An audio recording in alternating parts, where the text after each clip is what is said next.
Olá, pessoal. Meu nome é Clara Savelli e a convite da Rede Brasileira de Mulheres Filósofas, eu vim aqui contar um pouquinho bem rápido sobre a minha dissertação de mestrado, que foi indicada ao Prêmio Filósofas.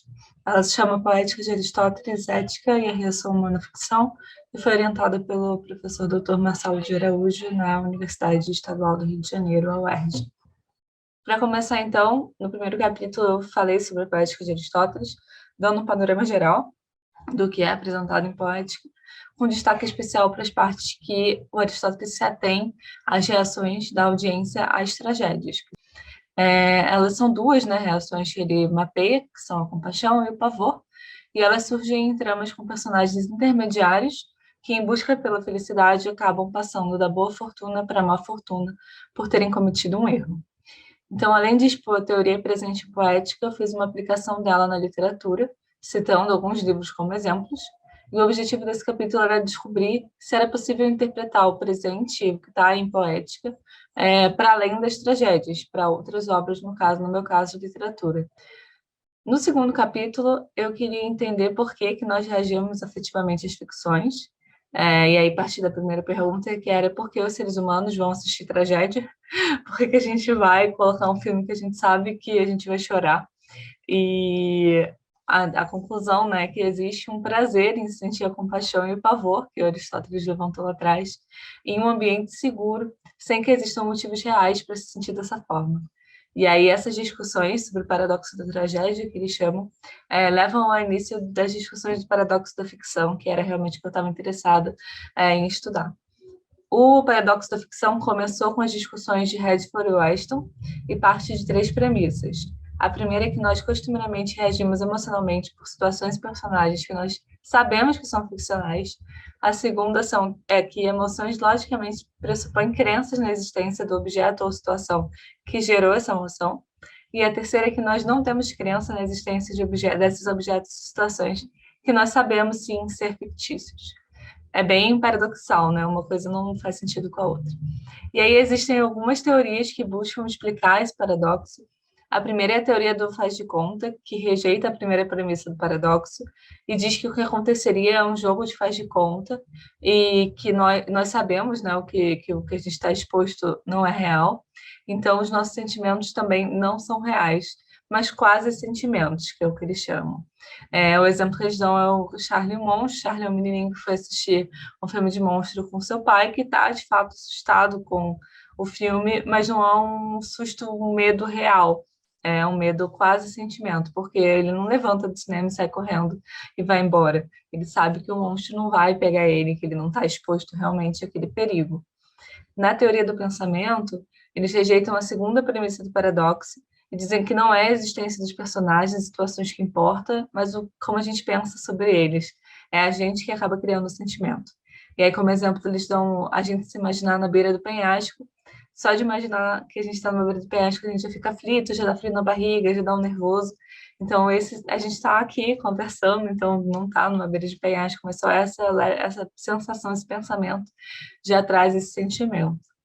A teoria da ilusão, ela rejeita a terceira premissa, que fala que, então, que nós temos crenças temporárias na existência do que a gente está assistindo ou lendo, e aí ele fala que é uma suspensão da nossa descrença ou uma suspensão da crença de que aquilo é irreal, e a nossa predisposição a suspender tanto a descrença quanto a crença de que aquilo é irreal, que determina o nosso nível de reação. Então, quanto mais disposto eu estou a suspender a minha descrença, mais imerso eu fico naquilo, mais eu reajo à ficção.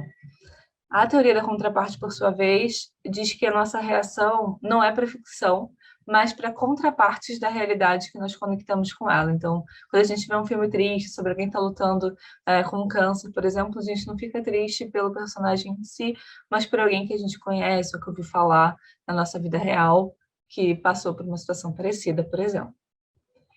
E aí, no terceiro capítulo, eu fui fazer, então, os estudos da conexão entre o que a gente viu em Poética e o paradoxo da ficção, começando por teorias que se distanciam do que diz em Poética, que são a teoria do faz de conta e a teoria da ilusão. Em Poética, os sentimentos elencados por Aristóteles, eles não dependem da crença na existência dos personagens. Os sentimentos estão muito mais relacionados aos julgamentos da audiência, independente deles serem personagens ficcionais. E as teorias que se aproximam de Poética são já as originais, né, do Weston e do Radford, eles discordam também no artigo. Então, do ponto de vista de Weston, ou que se aproxima de Poética, que a busca pelo que os homens desejam e acham ser bom acaba levando à destruição deles ou daqueles que amam. E as emoções não são para os personagens em si, mas as verdades e ideias que evocam em nós. Ou seja, a ideia do pavor e da compaixão, que é muito focada lá em Poética. E do lado de Radford, ainda que tenha refutado essa possível resposta, ele chega a sugerir que a reação se dá por um paralelo entre ficção e realidade.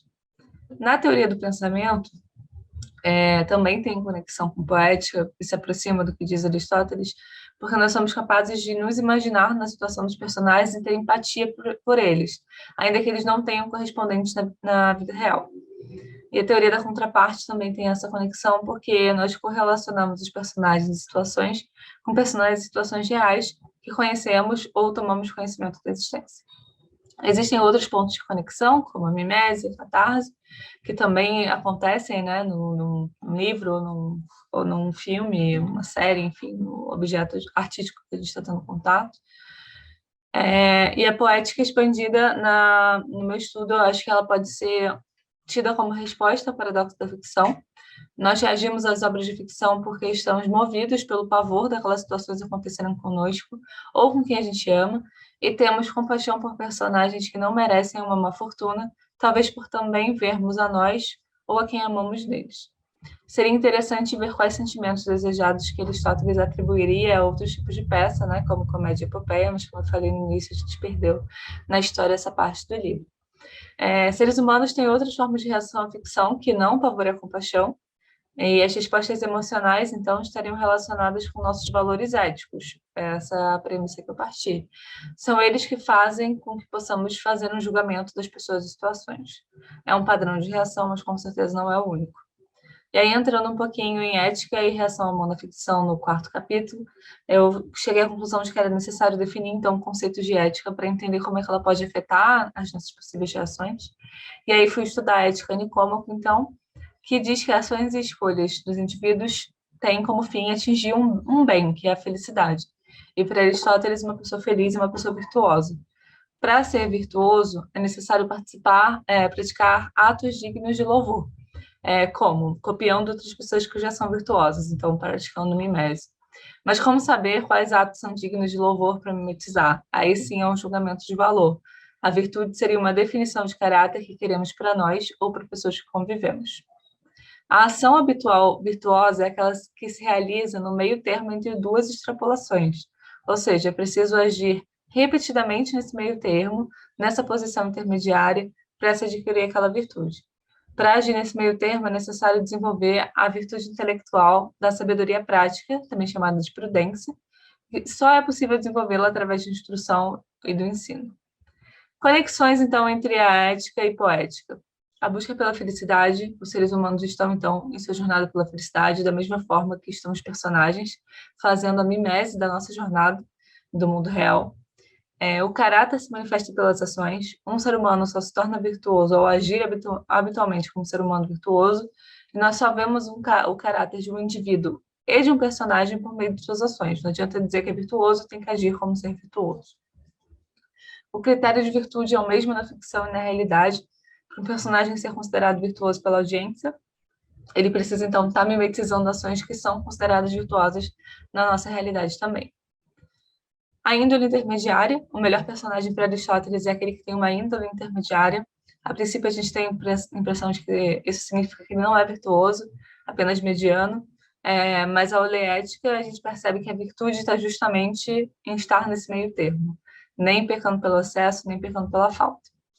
E aí tem as ações involuntárias também, que têm conexão. Os personagens que fazem o ciclo da tragédia agem quando são tomados pelo erro, passam pelo conhecimento e sofrem com as consequências de seus atos, estão praticando ações involuntárias. Eles não queriam ter cometido o erro, por exemplo.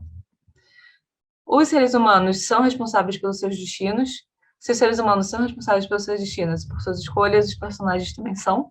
São essas escolhas que fazem o personagem incorrer em vício ou ser virtuoso, apesar dele não estar agindo de propósito, ele é responsável pelo que ele cometeu, pelo que ele fez. Então, a má fortuna, ainda que involuntária, poderia ser evitada. A justa indignação, que é a virtude de sentir dor ou prazer com a boa fortuna ou com a má fortuna dos outros seres humanos. O mesmo se aplica, então, às reações humanas à tragédia. Essa virtude parece ser a fomentadora da compaixão e do pavor. Pessoas fora do meio termo da justa indignação podem ter graves desvios de comportamento social. E aí, entrando justamente na ética e as reações humanas à ficção, o que o poeta deseja arrancar da audiência é o pavor e a compaixão. A necessidade de fazer um julgamento de valor com base nas verdades e ideias de cada um do que é bom ou ruim, justo ou injusto.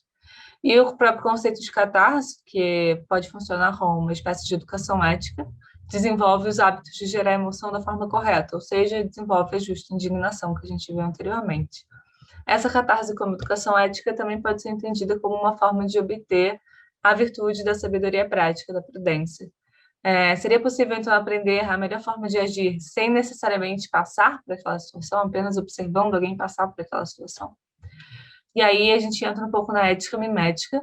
Para agir de forma virtuosa é necessário ter um modelo do que a gente considera ser virtuoso. Então, será que seria possível copiar esses comportamentos desejados, não de outro ser humano que nós conhecemos, mas da ficção? E aí tem alguns problemas de composição ética, que é, primeiro, o entendimento daquilo que é ético pode variar. Segundo, que existe uma concepção social do que é ético, formando um arcabouço de valores, que é considerado como um padrão social desejado, mas tem esse parâmetro coletivo, né? Valores que são compartilhados pela sociedade, que fazem com que as pessoas acabem tendo reações padrões quando expostas às mesmas obras de ficção. Mas isso não é uma regra. Também temos a fonte de instrução. A única forma de conseguir sabedoria prática, como a gente viu, é através de instrução.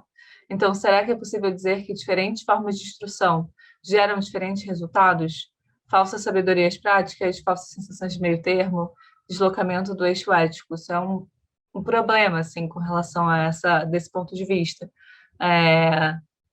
Se você está mal informado, digamos assim, né? Se você está com a instrução mal feita, com certeza você vai ter falsa sensação de meio termo, vai ter um deslocamento no seu eixo ético, porque a sua ponto de partida da sabedoria prática está errado, né? Está fora do padrão, está fora do esperado.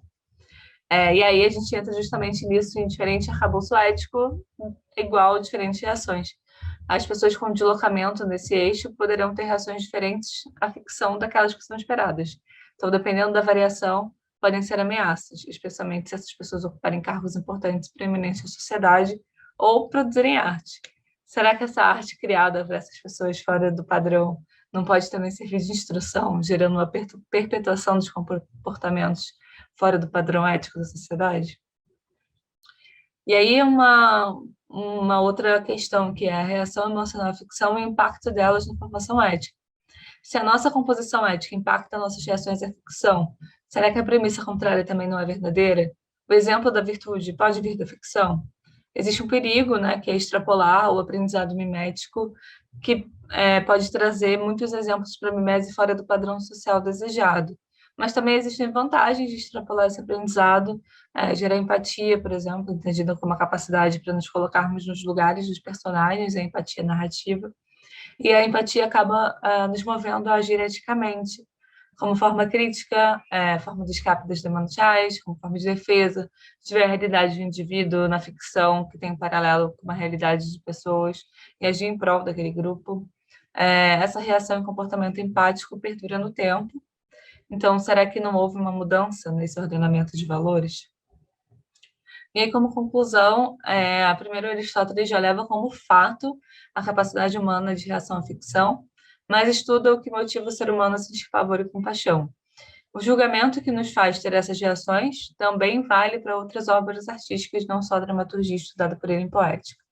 A gente sente prazer ao assistir obras trágicas, pois reconhecemos a mimese e sabemos que existe uma separação ali entre ficção e realidade. Porém, se sabemos que existe essa separação, por que a gente reage, né? O que molda nossas reações, então, são as nossas percepções sobre a vida e nossos julgamentos de valor moldados pela nossa ética ou pela nossa ética social compartilhada. É possível que esse relacionamento entre ética e ações da ficção seja uma via de mão dupla. Da mesma forma que a ética é fator fundamental para a nossa reação, talvez as obras ficcionais possam ser instrução e influenciar também o nosso arcabouço de valores, mas isso fica para uma próxima pesquisa. Então, esse é o resumo, gente. Eu queria agradecer de novo pela oportunidade e espero que vocês tenham gostado da minha pesquisa. Um beijo, qualquer coisa, meu contato está na tela.